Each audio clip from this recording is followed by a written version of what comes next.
नमस्कार दोस्तों, धार्मिक कहानियाँ पूरा जरूर सुनें। रावण पुत्र मेघनाद के बारे में 10 खास बातें। आर्षि विश्वश्रवा ने आर्षि भारद्वाज की पुत्री इलाविदा से विवाह किया था, जिनसे कुबेर का जन्म हुआ। विश्वश्रवा की दूसरी पत्नी कैकसी से रावण, कुंभकर्ण, विभीषण और सूर्पणखा पैदा हुई थी। मंदोदरी से रावण को जो पुत्र मिले उनके नाम हैं मेघनाद, महोदर, प्रहस्थ, विरूपाक्ष, भीकम, वीर। कहते हैं कि धन्य मालिनी से अतिक्या और त्रिशिरार नामक 2 पुत्र जन्मे, जबकि तीसरी पत्नी के प्रहस्था, नरांतका और देवतांका नामक पुत्र थे। नंबर 1, मेघनाद का जन्म। मेघनाद रावण और मंदोदरी का सबसे ज्येष्ठ पुत्र था, क्योंकि रावण एक बहुत बड़ा ज्योतिष भी था, जिसे एक ऐसा पुत्र चाहिए था जो कि महाबलशाली और महाप्रतापी हो। इसलिए उसने सभी ग्रहों को अपने पुत्र की जन्म कुंडली के 11वें लाभ स्थान पर रख दिया, परंतु रावण की प्रवृत्ति से परिचित शनिदेव 11वें स्थान से 12वें स्थान, व्ययहानि स्थान पर आ गए, जिससे रावण को मनवांछित पुत्र प्राप्त नहीं हो सका। इस बात से क्रोधित रावण ने शनिदेव के पैर पर प्रहार किया था। वाल्मीकि द्वारा रचित रामायण के अनुसार जब मेघनाद का जन्म हुआ तो वह सामान्य शिशुओं की तरह रोया नहीं था, बल्कि उसके मुंह से बिजली की कड़कने की आवाज सुनाई दी थी। यही कारण था कि रावण ने अपने इस पुत्र का नाम मेघनाद रखा। नंबर 2, मेघनाद का परिवार। मेघनाद की पत्नी का नाम सुलोचना और पुत्र का नाम अक्षय कुमार था। हनुमान जी ने अक्षय कुमार का अशोक वाटिका में वध कर दिया था। कहते हैं कि इसकी एक और पत्नी थी, जिसका नाम नागकणा था, जो पाताल के राजा शेषनाग की पुत्री थी। नंबर 3, स्वर्ग विजयी। मेघनाद अपने पिता की तरह स्वर्ग विजयी था। उसने इंद्र को पराजित कर दिया था। इंद्र को परास्त करने के कारण ही ब्रह्मा जी ने इसका नाम इंद्रजीत रखा था।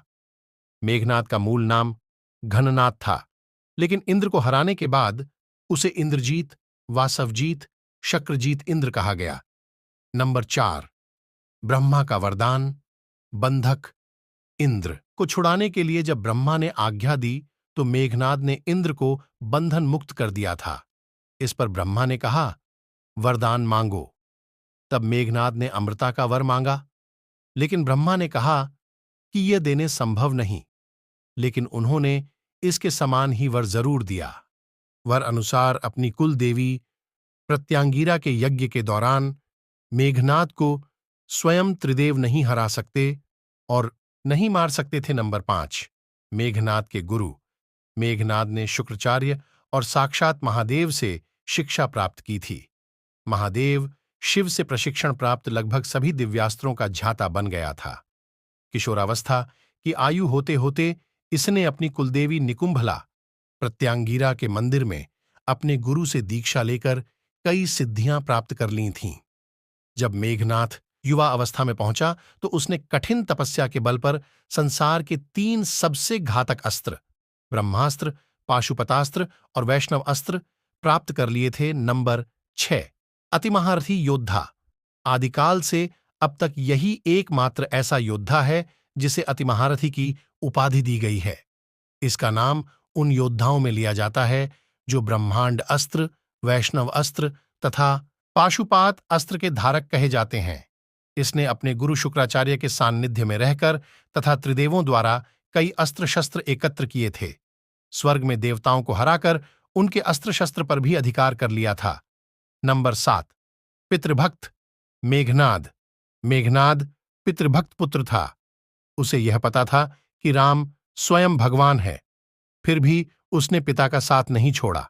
जब उसकी मां मंदोदरी ने उसे यह कहा कि इंसान मुक्ति की तरफ अकेले जाता है, तब उसने कहा कि पिता को ठुकराकर अगर मुझे मोक्ष या स्वर्ग भी मिले तो मैं ठुकरा दूंगा। नंबर 8, मृत्यु का कारण अपने विशिष्ट रथ पर अत्यधिक निर्भरता। अगस्त्य द्वारा बनाए गए कुछ नए दिव्यास्त्रों जैसे सूर्यास्त्र, ऐन्द्रास्त्र आदि से अनभिज्ञता, जो उसकी पराजय और मृत्यु का कारण बनी।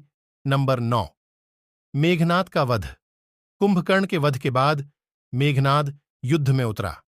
पहले दिन के युद्ध में उसने सुग्रीव की पूरी सेना को हिला डाला।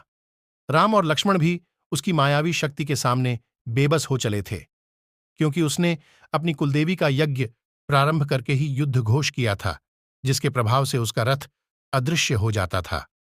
मौका पाकर उसने राम और लक्ष्मण पर नागपाश का प्रयोग किया और दोनों को मूर्छित कर दिया।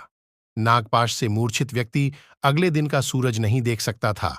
तब हनुमान जी तुरंत गरुड़ भगवान के पास गए और उन्हें लेकर आए। गरुड़ को देख नाग भयभीत हो गए तथा उन्होंने राम तथा लक्ष्मण को मुक्त कर दिया तथा उनकी मूर्छा टूटी। अगले दिन मेघनाद ने अपने शक्ति बाण से लक्ष्मण जी मूर्छित कर दिया।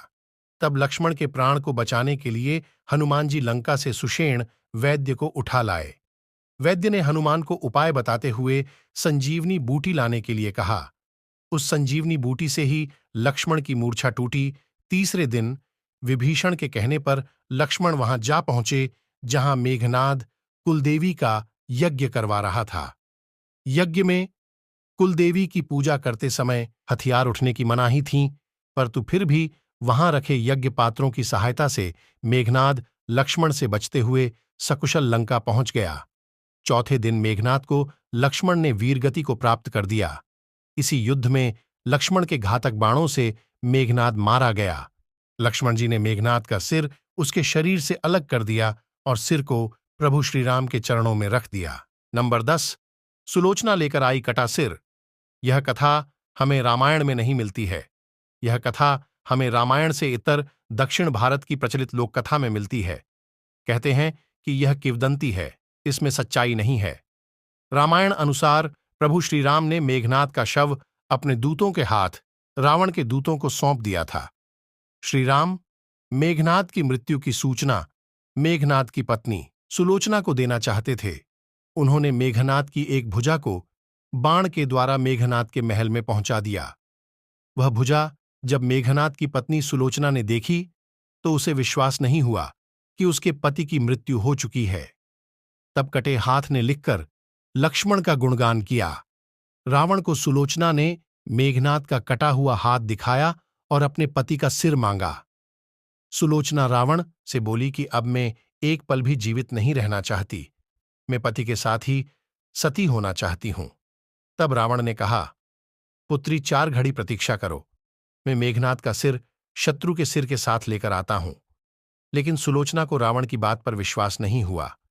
तब सुलोचना मंदोदरी के पास गई। मंदोदरी ने कहा कि तुम राम के पास जाओ, वह बहुत दयालु हैं। सुलोचना जब राम के पास पहुंची तो उसका परिचय विभीषण ने करवाया। सुलोचना ने राम से कहा, हे राम, मैं आपकी शरण में आई हूं, मेरे पति का सिर मुझे लौटा दें ताकि मैं सती हो सकूं। राम सुलोचना की दशा देखकर दुखी हो गए।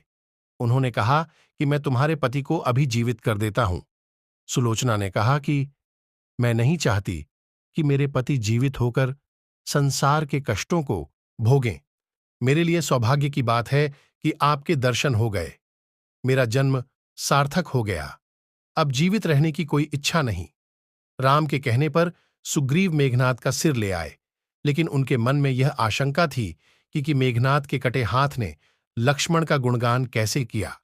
सुग्रीव से रहा नहीं गया और उन्होंने कहा, मैं सुलोचना की बात को तभी सच मानूंगा जब यह नरमुंड हंसेगा। सुलोचना के सतीत्व की यह बहुत बड़ी परीक्षा थी। उसने कटे हुए सिर से कहा, हे स्वामी, जल्दी हंसिए, वरना आपके हाथ ने जो लिखा है उसे ये सब सत्य नहीं मानेंगे। इतना सुनते ही मेघनाद का कटा सिर जोर जोर से हंसने लगा। इस तरह सुलोचना अपने पति का कटा हुए सिर लेकर चली गई। दोस्तों, ऐसे धार्मिक कहानियाँ जानने के लिए हमारे YouTube चैनल को लाइक और सब्सक्राइब करना ना भूलें।